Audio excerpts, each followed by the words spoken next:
அடுத்த degree of freedom. தனி சுழற்சின்னு சொல்லுவான், கட்டற்ற சுழற்சின்னு சொல்லுவான், எது வேணால் வரலாம். தமிழ் வார்த்தை இங்கே அந்தளவுக்கு இம்பார்ட்டன்ட் இல்லை, கான்செப்ட் தான் இம்பார்ட்டன்ட். சரி, டிகிரி ஆஃப் ஃப்ரீடம்னா என்ன கனகவனி? இப்போ சார் அகெயின் ஒரு கண்டெய்னர் எடுத்துக்கிறேன். கண்டெய்னரில் நிறைய கேஸ் மாலிகுல் இருக்குதுன்னு வச்சுக்கலாம்.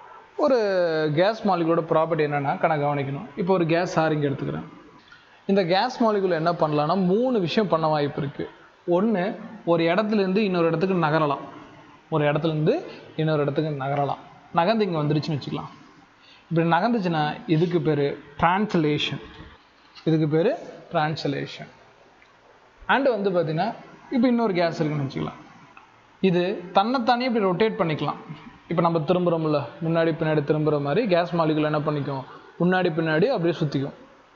அதுக்கு பேர், இந்த மாதிரி சுற்றுச்சுன்னா அதுக்கு பேர் ரொட்டேஷ்னல். தனி இயக்கம், சுழற்சி இல்லை, இயக்கம். என்ன கவனிக்கும், இது ரொட்டேஷ்னல். ஸோ ஒரு இடத்துல இன்னொரு இடத்துல அந்த ட்ரான்ஸ்லேஷன், அந்த மாலிகுல் தன்னைத்தானே சுற்றிச்சுன்னா ரொட்டேஷ்னல். கவனி. அண்ட் இந்த மாலிகுலுக்கு, கேஸ் மாலிகுல் ஒரு குறிப்பிட்ட இடத்துக்கு மேலே போகுது, அகெயின் இங்கே வந்துடுது, அகெயின் இங்கேருந்து மேலே போகுது, அகெயின் இங்கே வந்துடுது, இன்னொரு இடத்துக்கு போகுது, அகெயின் இங்கே வந்துடுது, இன்னொரு இடத்துக்கு போகுது, அகெயின் இந்த இடத்துக்கு வருது. அப்போ பார்க்க எப்படி தெரியும், இப்படி மேலே கீழே போய் வைப்ரேட் ஆகிற மாதிரி தெரியும். ஓகேவா, அதிர்ந்துக்கிட்டு இருக்க மாதிரி தெரியும். ஸோ இந்த மாதிரி இருக்கக்கூடிய மோஷனுக்கு பேர் வைப்ரேஷனல். ஸோ இந்த மாதிரி வேரியஸ் டைப் ஆஃப் மோஷன்ஸ் அதனால் க்ரியேட் பண்ண முடியும். பட் மேஜராக 3 மோஷன்: ட்ரான்ஸ்லேஷன், ரொட்டேஷ்னல், வைப்ரேஷனல். இப்படி நகர்றதுக்கு பேர் தான் ஃப்ரீடம் ஆஃப் மூமெண்ட்டுன்னு சொல்லுவாங்க. ஃப்ரீயாக நகர்றது. அதை கால்குலேட் பண்ணுறது டிகிரி ஆஃப் ஃப்ரீடம். எப்படியெல்லாம் நகர முடியும், ஒரு மாலிகுல் இருந்தால் எப்படியெல்லாம் நகர முடியும் அப்படிங்கிறத என்னது டிகிரி ஆஃப் ஃப்ரீடம்னு சொல்லுவாங்க. சரியா, நீங்கள் எக்ஸ்ப்ளனேஷன் எழுதிக்கோ. புக்கில் என்ன எக்ஸ்ப்ளனேஷன் தரேன், நீ புக்கை பார்க்கணும் அவசியமே இல்லை, இதை மட்டும் படிச்சுட்டு போனாலே போதும். இது எக்ஸ்ப்ளனேஷன் சும்மா தான் இங்கிலீஷில். Degree of freedom, small letter F. Degree of freedom is the number of independent ways.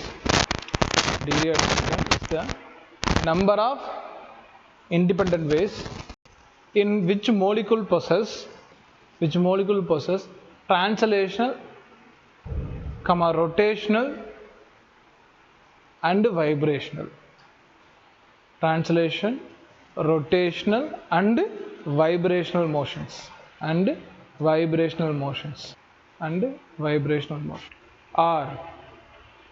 Or number of independent terms, or the number of independent terms in expression for kinetic energy. Number of independent kinetic energy. தமிழில் கட்டற்ற இயக்கம் என்பது தனிப்பட்ட முறையில்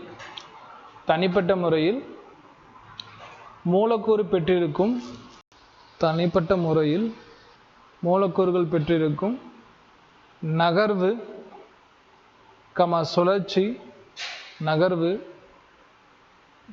சுழற்சி மற்றும் அதிர்வு இயக்கங்களை உள்ளடக்கியது.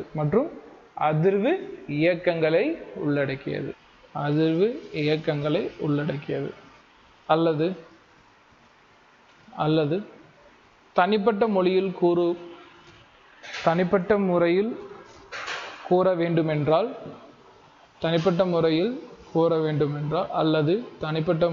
கூற வேண்டுமென்றால் இயக்க ஆற்றலின் எண்ணிக்கையின் வேறு பெயரே ஆகும்.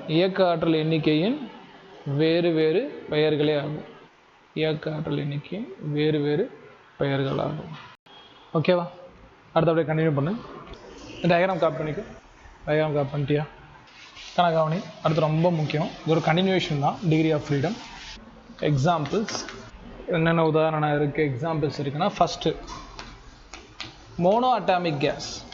கொஷின் பேப்பரில் ஒரு மோனோ அட்டாமிக் கேஸ் உண்டுன்னு வச்சுக்கலாம். மோனோ அட்டாமிக் கேஸ் யார் சார் அப்படின்னா, for example helium, neon, argon, krypton, xenon. இவங்கெல்லாம் ஒரே ஒரு கேஸ் தான். இவங்க எல்லாருமே கேஸ் தான். நோபல் கேஸ் தான் இவங்க பேர். பேரே Nobel case. Helium, neon, argon, krypton, xenon. இவங்க எல்லாமே தனியாகவே வாழ்ந்துருவாங்க. யாரு கூட ஜோடி சேரணுங்கிற அவசியம் இல்லை. ரியாக்டும் ஆக மாட்டாங்க. அதனால தான் இவங்க பேர் நோபல் கேஸ், மந்த வாயு, உயரிய வாயு. இப்போ இவன் எப்படி நகருவானா கனகவனி. இப்போ ஒரு ஹீலியம் கேஸ் எப்படி இருக்குன்னு வச்சுக்கலாம். கண்ணா வச்சுக்கோ, இது X axis side and Y axis side and முன்னாடி பின்னாடி இசட் ஆக்சிஸ், மொத்தம் 3 ஆக்சஸ் உண்டு. நல்லா ஞாபகம், மொத்தம் 3 ஆக்சஸ் உண்டு. 3 ஆக்சஸ் உண்டு. 3 ஆக்சஸ் நகர ஆரம்பிக்கும். இந்த பக்கமும் இதெல்லாம் நகர முடியும், டிரான்ஸ்லேஷன். ஒய் ஆக்சிஸ் சைடு நகர முடியும், டிரான்ஸ்லேஷன். இசட் ஆக்சிஸ் சைடு நகர முடியும், டிரான்ஸ்லேஷன். 3 சைடு இதெல்லாம் நகர முடியும். இப்படி நகர முடியும், மேலே நகர முடியும், உள் பக்கமும் போக முடியும். அப்போ இதோட டிகிரி ஆஃப் ஃப்ரீடம் மொத்தம் 3 பக்கம். 3மே என்னது? டிரான்ஸ்லேஷன். 3மே டிரான்ஸ்லேஷன், நகர்வு இயக்கம் தான். இதுதான் mono atomic gas. For mono atomic gas F = 3. நல்லா ஞாபகம் வச்சுக்கணும். மோனோ அட்டாமிக் கேஸில் degree of freedom small letter F எவ்வளோ வேல்யூ? 3 வேல்யூ சொல்லணும். பாயிண்ட் புரியுதா? Right. But at high temperature, question பேப்பரில் இந்த வார்த்தை இருந்துச்சுன்னா, ஹை டெம்பரேச்சர், அதிக டெம்பரேச்சர் இருந்துச்சுன்னா, இந்த மோலிகுல் என்ன ஆகும்னா, மேலே கீழே ஒரு வைப்ரேஷன், சைடில் ஒரு வைப்ரேஷன், இது ஒரு வைப்ரேஷன், இது ஒரு வைப்ரேஷன்.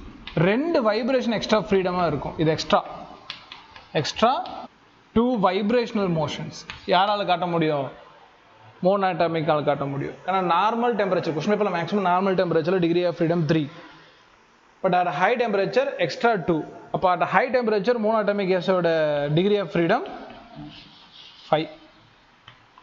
இதுவும் சேர்ந்துடும், இதுவும் இருக்கும். ஹை டெம்பரேச்சரில் இந்த மோஷனும் இருக்கும், இந்த மோஷனும் இருக்கும். 2 சேர்ந்துடும்.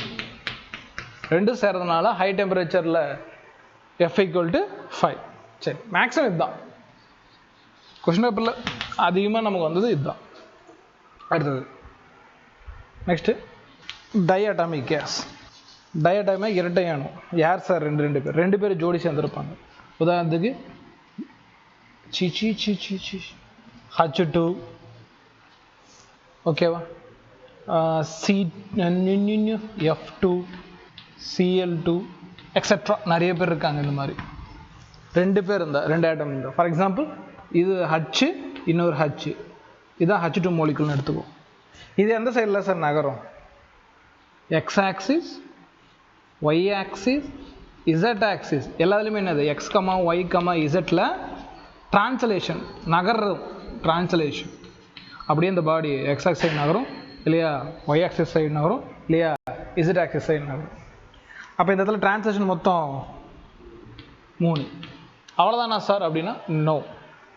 என்ன வச்சுக்கோ, இதை தாண்டி என்ன ஆகும் அப்படின்னா, பேக் சைடு ரொட்டேட் ஆகும் இல்லையா, ஃப்ரண்ட் சைடு ரொட்டேட் ஆகும்.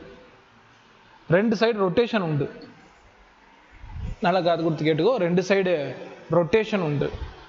அப்போது லிசன்னா, அதை உதாரணத்துக்கு எக்ஸ் ஆக்சிஸில் ஒரு ரொட்டேஷன், ஒய் ஆக்சிஸில் ஒரு ரொட்டேஷன் கூட சொல்லுவாங்க, அது பிரச்சனை இல்லை. அப்போ இதில் ரொட்டேஷனில் இது 1, ரொட்டேஷனில் எத்தனை ஃப்ரீடம் உண்டு? 2 ஃப்ரீடம் உண்டு. அப்போ டைஅட்டாமிக்கு மொத்தம் எத்தனை ஃப்ரீடம் உண்டு அப்படின்னு கேட்டால் 5. Degree of freedom 5. பட் இதுவும் ஹை டெம்பரேச்சர் போகிறப்போ, பட் ஹை டெம்பரேச்சர் இது என்ன பண்ணும்? Possess extra 2 vibrational. இதுவும் என்ன பண்ணும்? ஹை டெம்பரேச்சர் சார் போகிறப்போ டைஅட்டாமிக் கேஸ் பண்ண என்ன பண்ணும்? எக்ஸ்ட்ரா 2 வைப்ரேஷன் அடையும். மேலே கீழே இல்லை முன்ன பின்ன ஏதோ ஒன்று சைடு வைப்ரேஷன் ஆகும். அப்போ என்ன சார் ஆகும்னா 5 + 2 வைப்ரேஷனல் = 7. அட் ஹை டெம்பரேச்சரில் degree of freedom for diatomic gas இரட்டை அணுக்கு எவ்வளோ கட்டற்ற இயக்கம் இருக்குன்னா 7 இருக்கும். அண்ட் அடுத்தது பாலி அட்டாமிக், பலவணு. இதுக்கு எப்படி சார் டிகிரி ஆஃப் ஃப்ரீடம்? பல அணுனா 2க்கு மேலே. உதாரணத்துக்கு சார் வந்து CO2 அந்த மாதிரி எடுத்துக்கலாம். பட் பாலி அட்டாமிக்கில் 2 இருக்குது. ஒன்று வந்து பார்த்தீங்கன்னா நான் லீனியர் அப்படின்னா என்ன இருக்காதுன்னா நேராக இருக்காது. உதாரணத்துக்கு CH4 எடுத்துக்கோ, இல்லையா NH3 எடுத்துக்கோ, வேறு SO2 எடுத்துக்கோ, எக்ஸட்ரா. கொஷின் பேப்பரில் இதெல்லாம் நீங்கள் பார்ப்பீங்க. கொஷின் பேப்பரில் என்ன இருக்கும்? CH4, NH3, SO2. 2க்கு மேலே இருக்கா? இதில் 3 உண்டு, இதில் 4 உண்டு, இதில் 4, இது 1, 5 உண்டு. இதில் எப்படி சார் இருக்கும் அப்படி கேட்டால் கணக்காவணி. ஃபார் எக்ஸாம்பிள் SO2 எடுத்துக்கிறேன், பாலியட்டாமிக், நான் லீனியர், பார்க்க இப்படி தான் இருக்கும். நான் லீனியரான வந்து கெமிக்கல் பாண்டிங் சொல்லி கொடுத்துருக்கேன். லீனியராக நேராக இருக்கும், நான் இது எப்படி இருக்கும்? பெண்டாக இருக்கும். இதுக்கு எப்படி சார் ரொட்டேஷன் உண்டு அப்படி கேட்டேன்னா கணக்காவணி, x-axis அண்ட் y-axis, z-axis எல்லாம் என்ன இருக்கும்? டிரான்ஸ்லேஷன். அப்போ மொத்தம் எத்தனை டிரான்ஸ்லேஷன் இருக்கும் அப்படி கேட்டால் 3 டிரான்ஸ்லேஷன். ரொட்டேஷன் எவ்வளோ சார் இருக்கும் அப்படி கேட்டால் கணக்காவணி, ரொட்டேஷன் எவ்வளோ இருக்குன்னா 1, 2, 3. x-axis ரொட்டேட் ஆகும், y-axis ரொட்டேட் ஆகும், z-axis ரொட்டேட் ஆகும். அப்போ இதுக்கு மொத்தம் எத்தனை ரொட்டேஷன்? 3 ரொட்டேஷனல். அப்போ இதோட டிகிரி ஆஃப் ஃப்ரீடம் மொத்தம் எவ்வளோ? 6. இது 3, இது 3. பட் இதுலேயுமே ஹை டெம்பரேச்சர் என்ன ஆகும்? நீயே சொல்லலாம். At high temperature it possess extra 2. அப்போ மொத்தம் எவ்வளோ வரும்? 8 அப்படிங்கிறது இதோட டிகிரி ஆஃப் ஃப்ரீடம். அண்ட் இன்னும் ஒரு டைப் இருக்குது. ஒன்று நான் லீனியர், பாலியட்டாமிக்கில் நான் லீனியர், நேர்கோடு அல்லாத ஒன்றுனா இன்னொன்று என்னது? நேர்கோடு, linear. For example CO2 molecule question பேப்பரில் உண்டு அப்படின்னா கணக்காவணி, CO2ல எத்தனை இருக்குது? மொத்தம் 3 ஆட்டம்ஸ் இருக்குது. அதனால் இது என்னது? பாலியட்டாமிக். இதோட ஷேப் வரைஞ்சோம்னா லீனியர் ஷேப். அப்போ இதில் எவ்வளோ சார் இருக்குது அப்படி கேட்டால் x-ஆக்சிஸில் 1, y-ஆக்சிஸில் 1, z-ஆக்சிஸில் 1, 3 டிரான்ஸ்லேஷன். இப்போ ரொட்டேஷன் மட்டும் இந்த மாதிரி இருக்கும். இவனை மாதிரி தான் ரொட்டேஷன். என்ன சார் ரொட்டேட் ஆகும்னா ஒன்று முன்னாடி ரொட்டேட் ஆகும், இன்னொன்று பின்னாடி ரொட்டேட் ஆகும். அப்போ இதில் எத்தனை ரொட்டேஷனில் இருக்கும்? 2 ரொட்டேஷனல் உண்டு. அப்போ இதில் எத்தனை டிகிரி ஆஃப் ஃப்ரீடம் உண்டு? F = 5 degree of freedom. F = 5 degree of freedom. But high temperature extra 2. So high டெம்பரேச்சரில் இதோட டிகிரி ஆஃப் ஃப்ரீடம் ஓகேவா? அப்போ வைப்ரேஷன் ஆகும்னா எக்ஸ்ட்ரா டெம்பரேச்சர் வேணும். பட் எக்ஸ்ட்ரா டெம்பரேச்சர் கொஸ்டின் பேப்பரில் இருந்தால் மட்டும் 2 ஆட் பண்ணு. இல்லையா நார்மலாக monoatomic degree of freedom F = 3, diatomic degree of freedom F = 5. பாலியட்டாமிக்கில் நான் லீனியருக்கு F = 6, லீனியருக்கு F = 5 வராது, சேம் வரக்கூடாது. 5 தான். ஓகே, கரெக்டாக. பாலியட்டாமில் நான் லீனியர் 6, லீனியர் வந்து 5. ஹை டெம்பரேச்சரில் எல்லாத்துலேயும் என்ன பண்ணிக்கலாம்? 2 நோட் பண்ணிக்கலாம், சம் போகலாம். ரைட். அப்படியே அடுத்த கொஸ்டின் எழுதிக்கோ. நீட் கொஸ்டின் POIQ எழுதிக்கோ. Number of translational degree of freedom, the number of translational degree of freedom for diatomic gas is தமிழ்ல இரட்டை அணு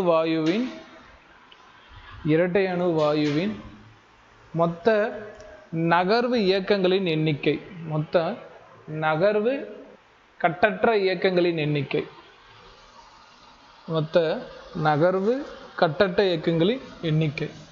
option A 2, option B 3, option C 5, option D 6. இரட்டை அணு வாயுவின் மொத்த நகர்வு கட்டற்ற இயக்கங்களின் எண்ணிக்கை. The number of translation degree of freedom for diatomic gas. என்ன ஆன்சர்? கொஸ்டின் பேப்பரில் என்ன கேட்குறான்? Number of translation degree of freedom. Mind புரியுதா இல்லையா? யார் கேட்குறா? டயாட்டாமிக் கேட்குறான். டயாட்டாமிக்கில் மொத்தம் எத்தனை உண்டு? 2 ரொட்டேஷன் உண்டு. எத்தனை ரொட்டேஷன் உண்டு? 2 ரொட்டேஷன் உண்டு. எத்தனை டிரான்ஸ்லேஷன் உண்டு? 3 டிரான்ஸ்லேஷன். தமிழ் நகர்வு. அப்போ கரெக்டாக கேர்ஃபுல்லாக அட்டன் பண்ணு. சாய்ஸில் 5 உண்டு, 3 உண்டு. ஆனால் அவன் கேட்குறது எவ்வளோ? டிரான்ஸ்லேஷன் மட்டும் கேட்குறான். டயட்டாமிக்கோட டிரான்ஸ்லேஷன் மட்டும் கேட்குறான். இப்போ ஆன்சர் ஆப்ஷன் B 3. 5 சூஸ் பண்ணிடாதமா? 5 எப்போ வரும்? வெறுமனே degree of freedom of diatomic கேஸ்னா 5. வெறுமனே டிகிரி ஆஃப் ஃப்ரீடம் ஆஃப் கேஸ்னா 5. பட் அதில் கூட டிரான்ஸ்லேஷனை மட்டும் சொல்லுங்கிறான். அப்போ 3. அடுத்த கொஸ்டின் எழுதிக்கோ, இதுவும் PYQ. The degree of freedom of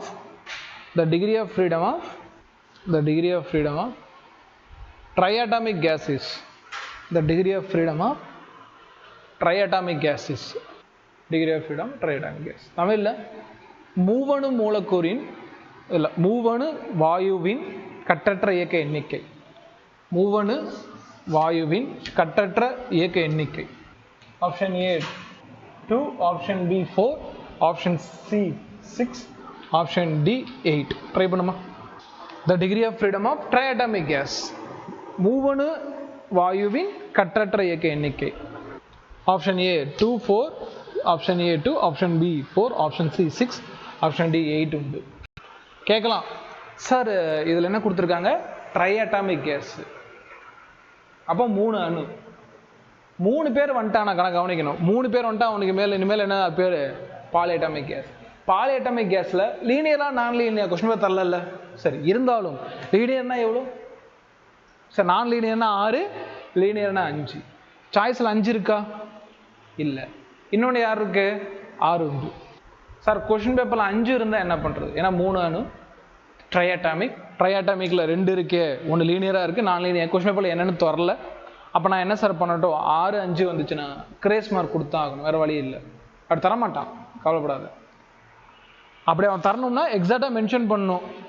ட்ரைஅட்டாமிக்கில் அது லீனியர் அப்படின்னா 5 சூஸ் பண்ணலாம். இந்த கொஸ்டினில் அந்த கன்ஃபியூஷன் வரவே இல்லை, க்ளீனாக இருக்குது. ட்ரைஅட்டாமிக் கேஸோட ஜஸ்ட் டிகிரி ஆஃப் ஃப்ரீடம் தான் கேட்டிருக்கான். டிகிரி ஆஃப் ஃப்ரீடம் எல்லாம் சேர்த்து தான். அதில் எக்ஸாக்டாக ஏதாவது பர்டிகுலர் பிரித்து கேட்டால் கூட குழப்பம் இருக்கலாம். ஆனால் அதில் தெளிவாக இருக்குது. தெளிவாக ஆன்சர் என்னது? Option C. இதில் கன்ஃபியூஷனும் இல்லை, கிரேஸ் மார்க் தர மாட்டான். நோட் பண்ணிக்கணும்.